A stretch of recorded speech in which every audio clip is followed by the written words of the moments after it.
Welcome to the On Deck Show, a show that takes a look at people and organizations operating in ways that are outside the scope of normal. Their organizations are people-centric and their people are community-focused, providing a service, coaching, or guidance based on their values or philosophies. Today, we speak with Alex Sereno from Cafe Barista and Barista Triathlon in Montreal, Quebec. Alex has been coaching since the early 1990s and continues to play a key role in the development of swimmers and triathletes today. We will talk with Alex about his time in coaching, his evolution in business, and how all he's learned can be put back into coaching and club building. OceanJunction.com sponsors this show. They have what you need for pool, lake, and ocean swimming. The show is available in video and podcast format and also written transcript and can be found at OceanJunction.com. That's www.oceanjunction.com. Welcome, Alex. Hey, man. Hey, man. How you doing? Good. I made sure to have my my barista cup ready to go. I'm fully stocked in my coffee. So thanks for joining us. Appreciate that. No problem, man. Always a pleasure to talk to you. Yeah. So, I mean, it was interesting to prepare for this because obviously I know so much about you, and to put myself in a seat where if I'm watching this and I don't know anything, what would I want to know? So, I came up with, what I think is a good line of questions that's, hopefully going to provide some value to the people listening. So, to get started, so all of this started from you being a swimmer. So your swimming career, jumping into coaching, give me a really quick synopsis. Where did that all start? Well, I swam, I think all the way to my 18-year-old, all the way to, I think, the 92 trials.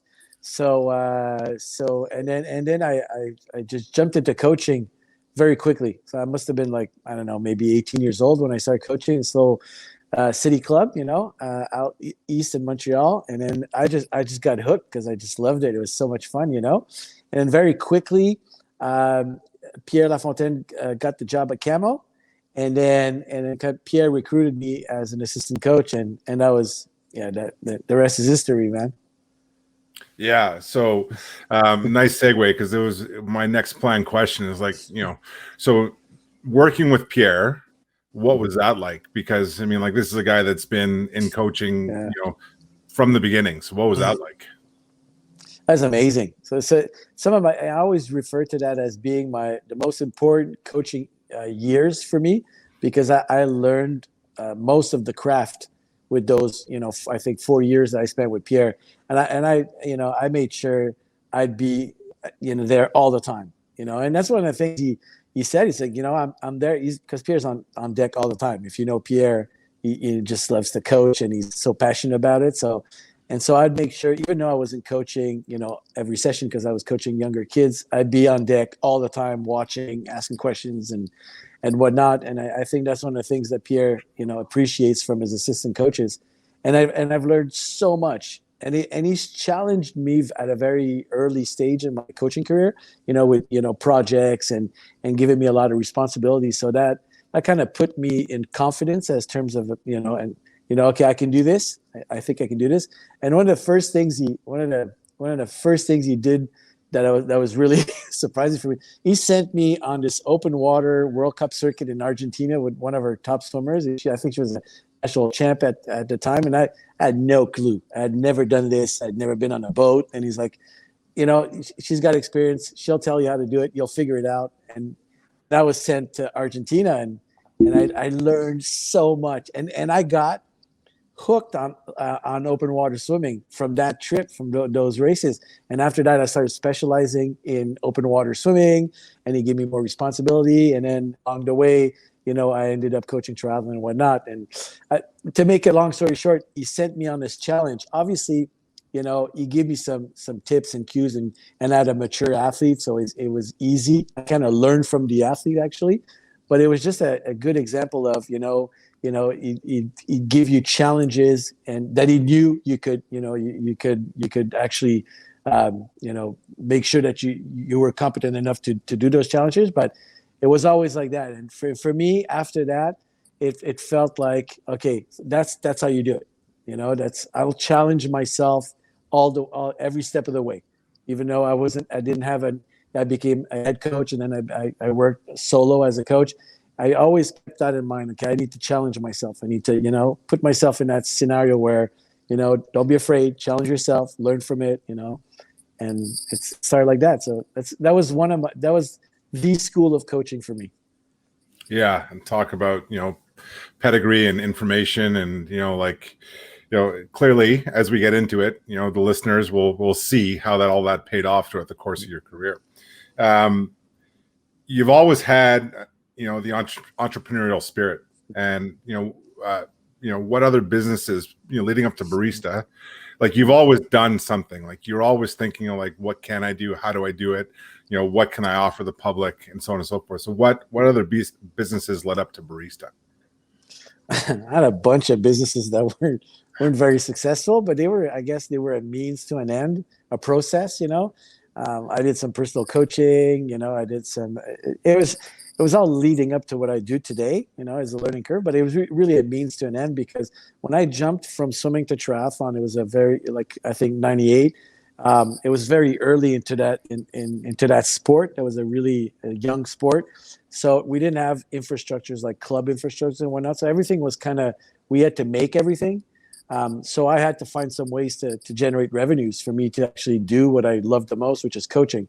So I built this little side business where I do, personal coaching at home, one-on-one with, tubings and whatnot. And that led to eventually building, a club within the DDO infrastructure. So actually we had a club with DDO, and then I was actually offering some services on the side, some courses and whatnot. So basically the business aspect was always interrelated to my coaching, and it still is up, as I have Barista, and we had the pro team, the last few years, and now I coach Emily. It's always been, for me, that's the way it made sense, and maybe because in that sport, in triathlon, there's a big business component to it, and some clubs are private. A lot of coaches have, they have clients and whatnot. So it's a little bit different than from swimming, where you're in a club environment, club structure, and there's pros and cons. Depends on what you like best. I really like being the master of my environment. So maybe that's the reason why I end up being in business for myself. But I always said that there's a lot of business and high performance coaching. They're very similar. You're driven by goals. It's very hard to achieve. You need to set up yourself with a plan. You need to execute. You'll make mistakes. You'll have failures. You need to get yourself up and learn from those failures. And so for me, those two environments, they work very well together, and you're always in a learning mode. So that's one of the things I love about coaching. As you grow older, I know that I don't know now. So yeah, that's one of the main things. And it's the same thing for business. I do a lot of digital marketing. That's something that I've learned in the last 12 years. The Barista brand it's pretty much it's a pretty, I call it a digital brand, because we're very involved online. We have a beautiful community. So I learned that at the same time as I learned coaching. So, and one of the things that always come up to me is I don't know. I don't know. So I want to learn some more, And so that's one of the things that I'm almost going to be 50 soon. And one of the things I realize is, I don't know. So it's exciting. It's exciting because you're always in a learning mode.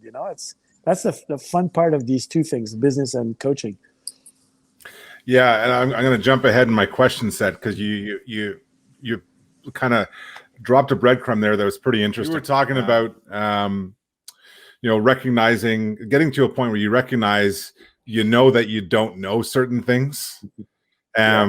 You talked about the experience of building businesses, and you didn't say it, but I'll say it for you: learning from failure and everything, all those lessons leading to this point. Right? So you start something, it works, sometimes it doesn't work, so on and so forth, but there's an inherent lesson in all that stuff that brings you to this point. So patience becomes supremely important. Perspective becomes supremely important. So when you're talking to an athlete that says, I want it now, or You know, when you're dealing with a sales rep or somebody within the company that says, "I want it now," what's your answer to them today? Not gonna happen. That's simple, hey? Yeah, just not gonna happen. I mean, I've a track record to show that doesn't happen. So I can base myself on facts. So I've got this company that's 17 years in the making, and it took some time to develop, to grow into what it is today, and that's leading up to what's coming for the company, and so it's the same process with the athletes I've coached. I've got some experience, and I've got some athletes that I've coached, so I can always go back and say, well, I've coached so and so, and this was the pathway. This was at 18 years old, and this was at 20 years old, and these are the mistakes we made. So I don't want to make those mistakes with you. So, I don't compromise. Like I really don't. I never compromise. I don't compromise as a business owner. I don't compromise as a coach. I think at least what I know, so I can base myself on that and say, I've gone through it before, and I've made that mistake, and I don't want to do it again. So, and then the decision is to the athlete. The decision is to like you said, maybe the rep, but at the end of the day, I won't compromise. I won't fast track something if I know, the athlete's not ready or the business is not ready, or And I think it's served me well in the past, and still does. Yeah, absolutely. And then there are moments, conversely, where certain things need to happen. Like you need to push through a barrier. You need to, so on and so forth. So that's a different conversation. Mm-hmm. And we're talking about a different set of rules and experiences and so on and so forth. But how do you deal with an athlete, as an example, who's having trouble pushing through a barrier? It's hard, man. Every athlete is different. It is. It's a case by case. It's not one formula fits all. It's really that. So, and sometimes sometimes it just doesn't work. Sometimes you don't have the answer. Sometimes you don't have the recipe. I'm like, I have a certain background. I've done certain things in sports, but like I can't compare myself to the likes of the Pierre Lafontaine, which are like the best of the best. And there's so many coaches in that at that level. In triathlon, it's the same thing. There's so many. So these high performance coaches have a lot more experience, so they probably have a lot more tools, a lot more. So to me, coaching is, I think, it's about listening, and then if you listen enough and you observe, the craft is about observing and listening. You might find the solution you're looking for your athlete, but it's not black and white. It's not, so that's the beauty of what we do. You're always in a mode of, it's very strategic. How can I help? How can I, Yeah, and it's interesting because I find there's definitely some similarities to what you say there in terms of how you conduct yourself, on the sales side of businesses, which is where I am as well. It's like, if you want to get something through, you want to move a deal through to the next level, you want to close it, or, in your case, where you're talking about dealing with the athlete, if you learn to shut up and listen, instead of always trying to have the right answer and always trying to push your narrative, they'll give you what they need, and they'll tell you what to do. Right. And I don't say that in a way that, like they're giving you direction, but it's that listening piece is so important, the tactical listening. So, well, I've been lucky enough to work with some very mature athletes. I've worked with Kathy leading up to the 2012 Olympics, and now I'm working with Amelie, leading up to Tokyo, getting ready for that selection. And the two things that come to mind when I think about these two mature athletes is that I've learned a lot from these athletes because I listened and because they were mature pros. So it was more like, I based myself on their experience. What have you done that worked? What have you done that doesn't work? So and that honest conversation, it leads to great things, I think. Obviously it's not the same when you're working at the development stage, because there's a big teaching component. So yeah, at a certain point, this is the base. This what needs to be done, and and I'm a firm believer in working on really making sure they have a really strong base, like a strong foundation. So the next step, there is a next step, So if you work with younger athletes, making sure that you've covered all your bases, soft skills and all the bases. So if there is a national to that, you don't have to go back and fix things. They can actually venture into that next phase of their career. So Yeah, I've been very lucky. Yeah, fair enough. But I mean, it's not all luck, because we did an interview with Sean Baker from Markham a couple of weeks ago, and one of the things he mentioned, one of his sayings was that winners want to be where winners are, right? So it's not just luck. Like, people go where they're going to get what they need to get. So like you need to, we all need to recognize that. So that said, you mentioned Kathy, and kind of bridges a question I had, and then also going back to the subject of patience, because Kathy was, if I remember correctly, it was almost a 12-year project to get her to the Olympics. That's a long time. That's patience, right? And that's going through a lot of ups and downs, but also sticking to a plan, sticking to an idea. She's had an amazing career, if in retrospect, because she's raced all the way till her, she was 30. She 2 Olympics, 2008, 2012. Some World Cup medals. So she had like a really good career. But like you said, it was a process.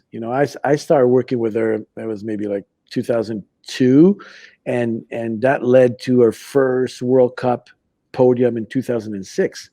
So those are like really 4 years of really solid, foundation that would lead to, 2008 Olympics, and it would lead to international level racing that would lead to getting ready to make that second team, So it's a long, very long process. And there's so many people in that process, in that journey, that made it happen. Like I played a role. Her husband, David James, that coached her, played a role, and her development year coach, I think Pierre Lamy, played a role. There's a lot of people that played a role in that, that 12 or something years career.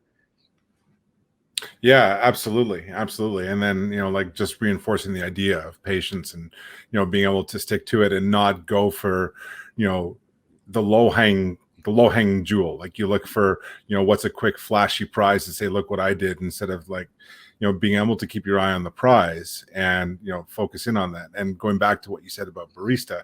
So now it's been 17 years with Barista. And I remember when you started, right?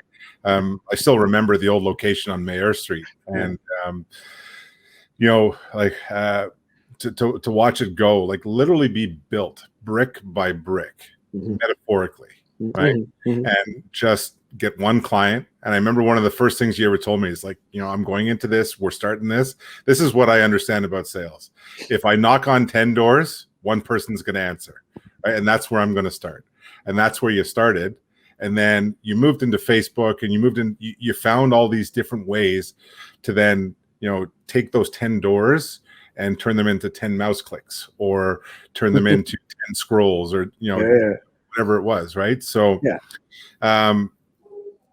sticking with the theme of patience. So 17 years getting Barista to this point, which is now where you're a new location. You just opened up your own coffee shop at your location.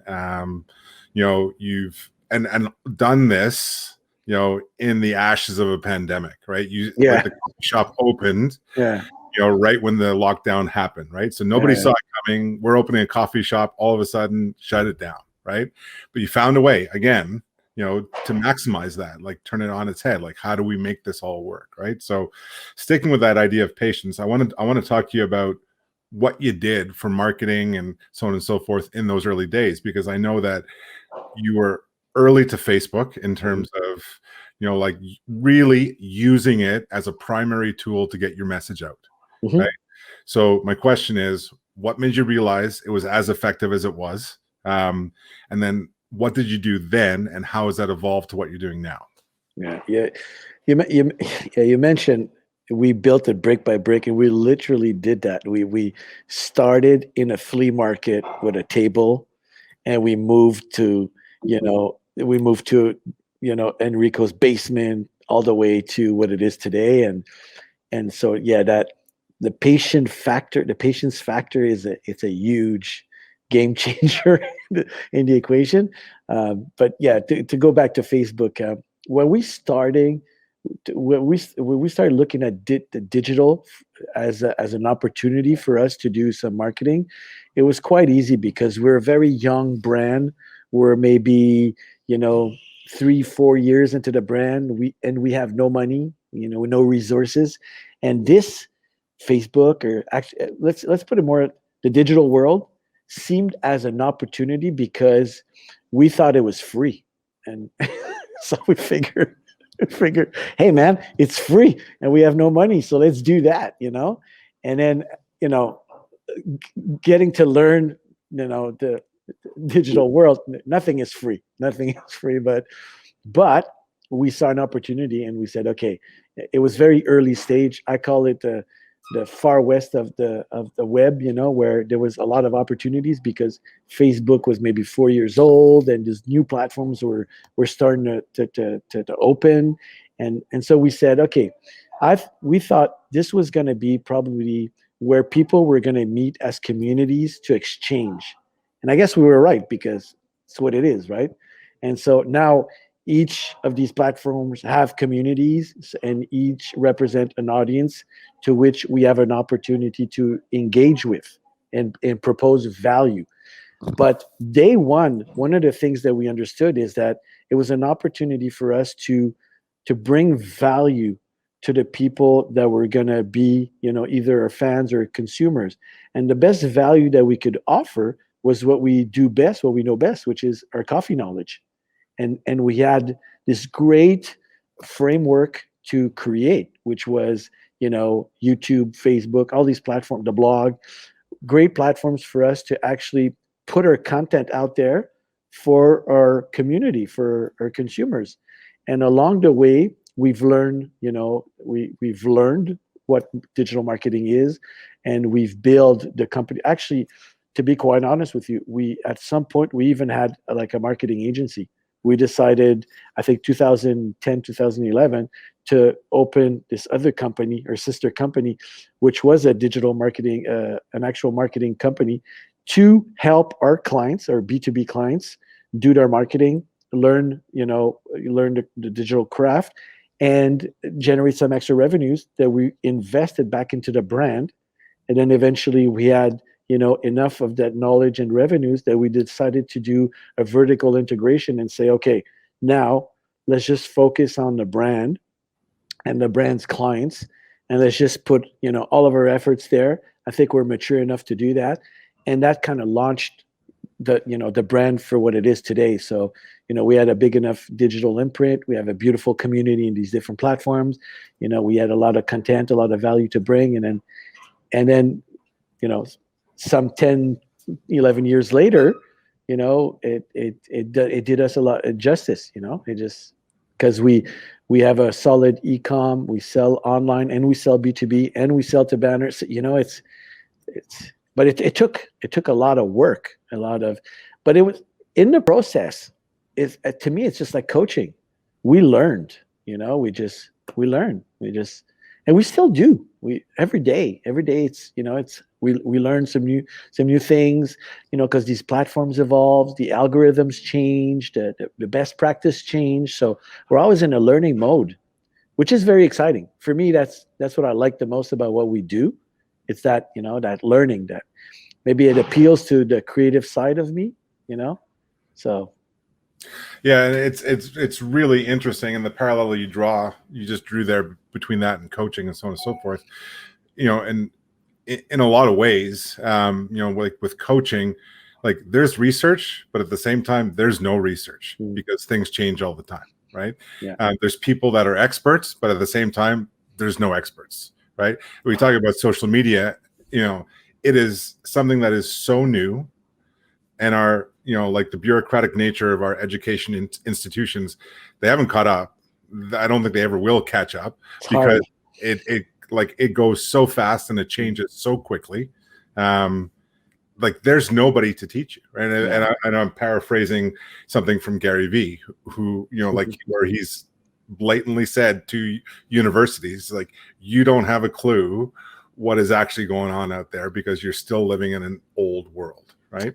And whether or not he's right or wrong, I don't know. Like I'm no expert, right? Yeah. But what I do know is that you spend the time, same thing with coaching, because that was my evolution in it. You spend the time because you want to learn, you want to know, the resources are out there, and so on and so forth. You can pick it up. That segueing into my next question, you mentioned the different channels, B2B, D2C, all that stuff. This is normally something that a lot of people are afraid of. That you're either in this lane of B2B or you're in this lane of D2C, and never shall the two meet, because like we want to avoid the angry mob and blah blah blah. But at the end of the day, you found a way, and to be fair, like you are one of many who has found the way of finding harmony between the two streams. One complements the other. You can speak directly to your customers, the people that will buy directly from you, right? Who will buy your coffee, but then also go out and support a local coffee shop who may also be selling your coffee. Yeah. So what was your thought going in? Was it always that these two can exist in harmony, or was that a learning process for you? No, for me, and for me, it was always they need to coexist. They absolutely need. I have a very, very high respect for all the people, all of the merchants, the coffee shops, the bakeries that have made the brand what it is today, that have given us an opportunity to exist in their shelf, and that promote. They're great brand ambassadors. They've given us a chance to promote the brand within their businesses. So for me, it was always going to be very important relationship. But the digital creates this other avenue also, where, like you said, the consumer also has an opportunity to shop the product online. So I can actually talk directly to them, but they both coexist, and that's the beauty of it. We're going to be seeing, I think, a big shift in the retail industry in the next few years. It's already happened because of the latest year. But it will not be, I don't think it's going to be a purely digital world, e-com, or, it's going to be like a shift and a beautiful mix between both. So there's going to be a reason for, and I see it here in the coffee shop. I mean, a reason to have a brick and mortar, or a vocation, a retail vocation, and there's going to be one for, for e-com and whatnot, and they both can coexist. So, like you said, finding that, I don't know where that's going to lead, but it's shifting and we're seeing it. But for me, it was always important to address both. And now moving forward, this year, it's the first year that we're doing larger banners. We have a exclusive distribution at Metro, which is one of our biggest, it's one of the biggest grocery chains here in Quebec, and probably in Canada, it's one of the big players too. And so that's another channel. But again, it needs to coexist in that ecosystem. At the end of the day, we're all trying to reach the consumer and give them an opportunity to find a brand, So each of these channels need to be nurtured, in different ways, but they need to be nurtured and coexist together. And I think that's one of the strengths of our company, is understanding that and making sure that, we don't just focus on one, and we just don't, leave one aside. We really try to nurture each one of these channels. And at the end, I think the consumer, it's the best of both worlds for the consumer, because he finds the product, whether it's he wants to go to his local bakery, which he does, and he buys bread and he buys a bag of coffee, and or he just wants a subscription of our coffee because he wants to make sure he gets his coffee every 3 weeks, and now, especially with people working at home, and we're a convenience product, so now maybe that's a necessity. But the consumer has different or he goes to the grocery store, he goes to Metro, and as he's doing his groceries, product is there, So for us, it's a little bit more work, obviously, from a marketing standpoint, but that's the beauty of, I love doing more work. It's cool. Yeah, and like one of the things that you know was always interesting when I kind of watched the technical evolution of like you've always given back. Mhm. Like when you go out and you do video content, you'll go to a local like a vendor, a coffee shop, bakery that sells your coffee, but you're sitting there and you're doing work on them, Yeah. right? You're promoting them, right? And you're doing that out of Yeah. your because you believe that that's the right thing to do, because you believe there's value in it, and I guess ultimately coming down to it, you believe that it's important to create value for those in the community and so on and so forth, and that has paid dividends, right? And I think that that's that seems to be one of the keys in terms of creating that harmony, that synergy between the B2B D2C channel. Would you agree? Totally, totally. But as I said before, I don't take anything for granted, and I have a very high respect for people that give me permission to sell my products in their business. So that relationship needs to be nurtured, and if I can find a way to bring value to that, whether it's a video, whether it's a post, with whatever collaboration we do a show now. It's called the Cafe Show. If we can showcase one of our partners, and so it's good for everybody. So for me, that is so important.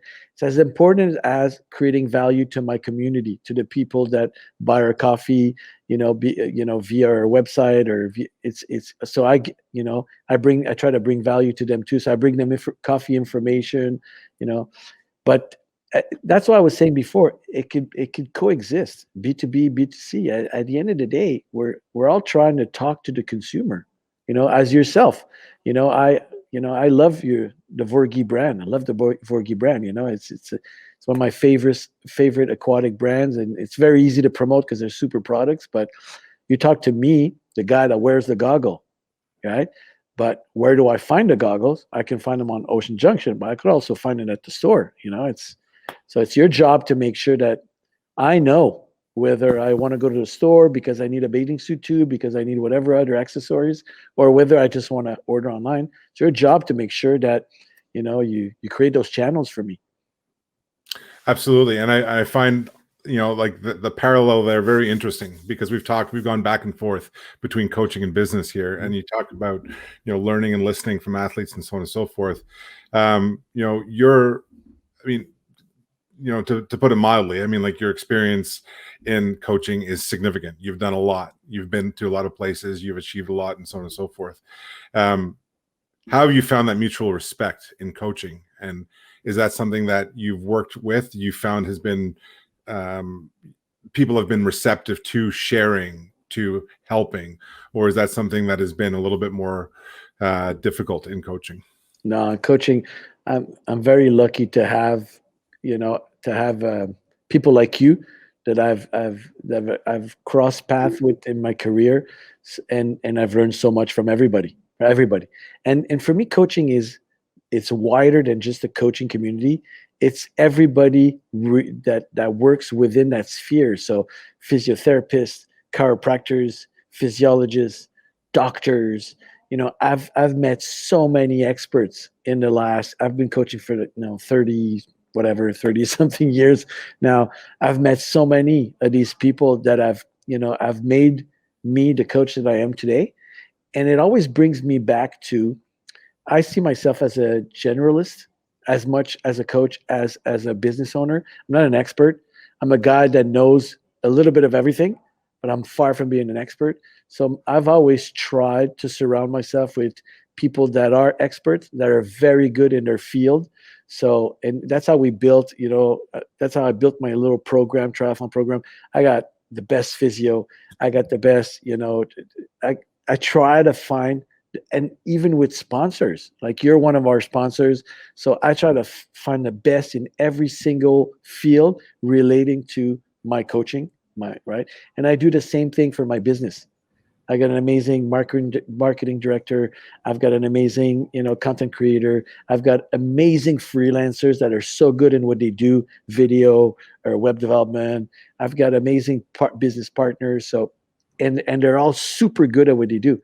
So that, that environment, that it makes me, my business, my coach, everything what it is today. So, and coaching was exactly like that. I met so many good, great, amazing coaches, and the best coaches, I've always been open to what they do. Yeah, come and see what I do, sharing the expertise. Hey, you take what you want, and I try to do the same thing. If somebody comes to me with my coaching, like I'm like, this is what I do. I'm like, I'm very transparent. It's what it is. And so if you like something, pick it up. Yeah, I wonder, just popped into my head, but I wonder what your thought was when you saw at the time, like I would have been wearing like a big blue tank top, gray shorts, walking down the deck at DDO saying, "Hey, my name's Jason. I want to know what you know." Yeah. You just shook my hand and said, "Come on." I like the energy. I think that's one of the things Pierre liked in me as a coach, as a young 18, 19-year-old coach. Probably had he always says that about me. He's like, I met this kid. He had orange hair and earrings and everything. And he always saw past that. He saw, the energy, he saw the passion. And I think it's the same thing for you. I've seen you coach. I've seen you. You're very, you're very passionate about it. So I think it's all about that. I mean, and you see it very easily, but it's not only in the field of coaching. It's in all fields. Like I've met some amazing designers. I've met some amazing content creators, and they're so good at what they do, and they're usually very open about what they do and sharing their expertise. Like I didn't know nothing about the digital world. Like I mean, literally nothing. And then I came across one girl at the time that was really strong, very early adopter in social media strategy and community management. And I said, teach me what you know. And she was very open, but teaching me. And I've met so many people like that I've learned from, because as you said before, especially in the digital world, it goes so fast, and it's very hard to find a curriculum. So you really have to find the information yourself. You have to be very self-aware. But I think as coaches, we're very good at that. We're very good at learning, at finding solution, finding answers. I think that's one of the things that coaches are very good at. Yeah, fair enough, and great answer. Getting ready to wrap this up, I want to bring this right back to the beginning, and I want the wealth of knowledge that you've gained over the last 30 years through coaching and business. If there's a new coach listening to this, a young head coach listening to this, a board member listening to this, right? Business and club building, there's a synergy. Like they are so interlocked, so interrelated. The principles crossovers, to the point where it's almost intimate, right? Mm-hmm. So if you had a blank slate and you could put down your recipe to get a club started, and whether or not you want to include the rah-rah of like, we're going to build the greatest club in Canada, or we're going to do whatever we're going to do, what are the key things to focus on? Well, two things. I've always had that.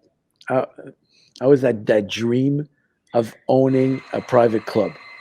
I have a good friend of mine that does it very well in Quebec City. He owns a Capital Triathlon, Francis.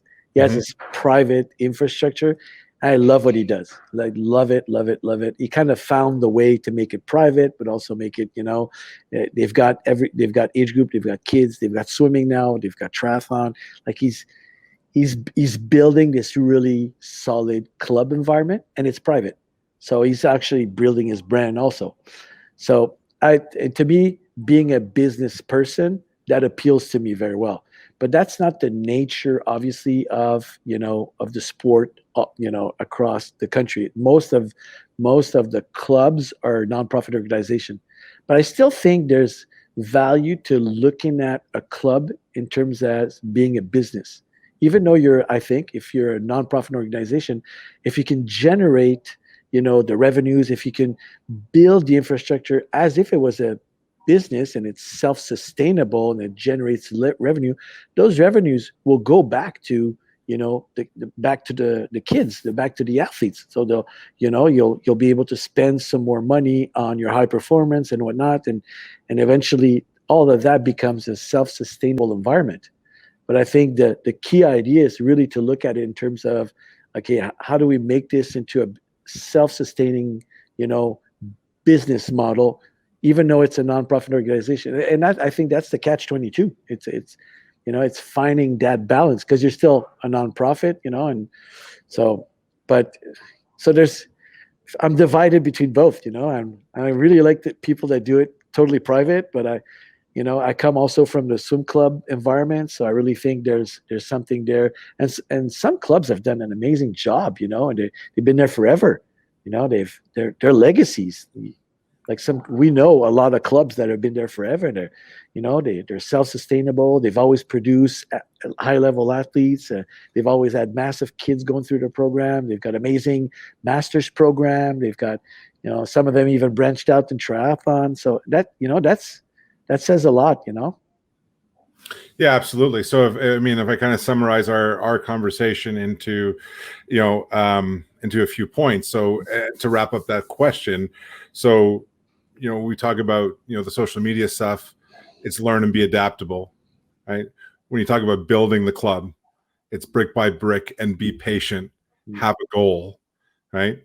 When you talk about the financial side of it, it's learn and be aware of the financial realities of running a club and what you're going to need, right? And how that looks. And typically with a swim club anyways, and I don't know how you do this in triathlon, but it requires a big base of kids at the bottom, right? Running through a really good, really high quality program. So they want to come back and you have a good constant feed and so on and so forth.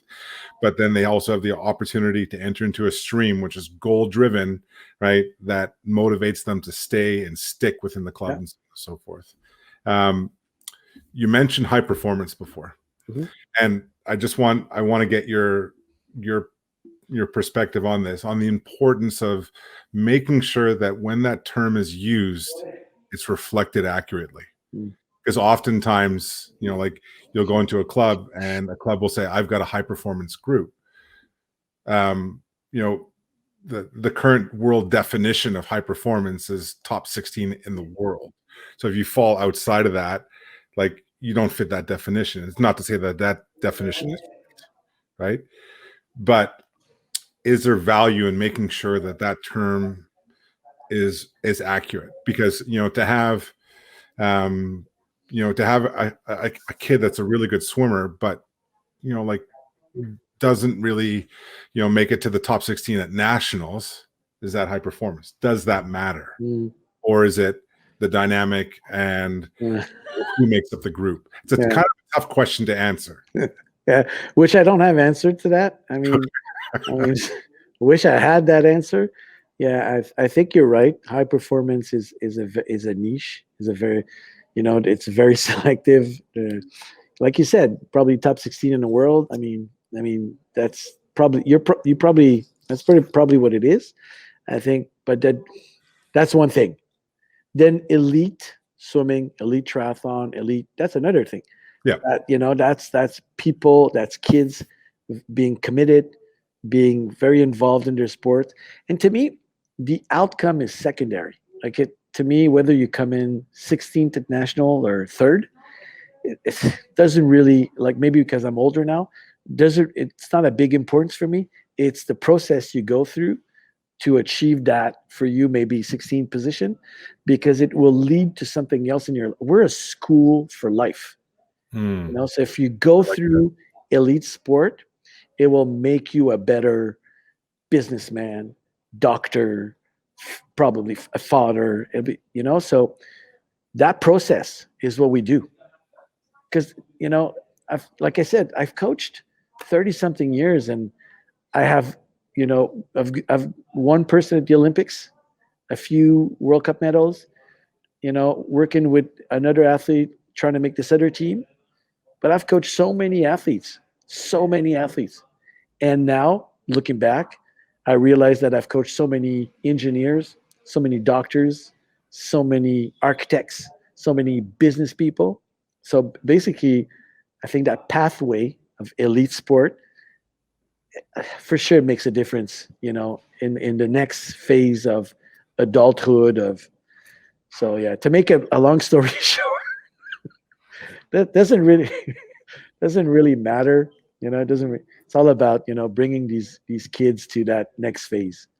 That's what I think. That's what short sports should be.